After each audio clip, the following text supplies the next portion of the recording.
जी, ये पहला खानदान है, ये दो लोग हैं, अलिफ और अलिफ आ।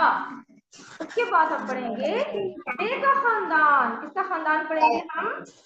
बे का खानदान। जी, बे के खानदान में कितने लोग हैं? बे के खानदान में 5 अफराद हैं। बे के खानदान में कितने अफराद हैं? 5। मेरे साथ मिलकर दोहराएं। बे के खानदान में कितने अफराद हैं? 5। कौन कौन से? बे, बे के बाद कौन सा आता है? पे, फिर आता है बे। इन तीन लोगों के बारे में हम पढ़ चुके हैं।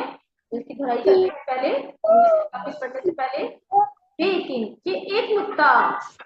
बेबा, बिल्ली। जी, बताएं मुझे अब्रिश, बे की आवाज क्या होती है? बे की क्या आवाज होती है? Yes, good.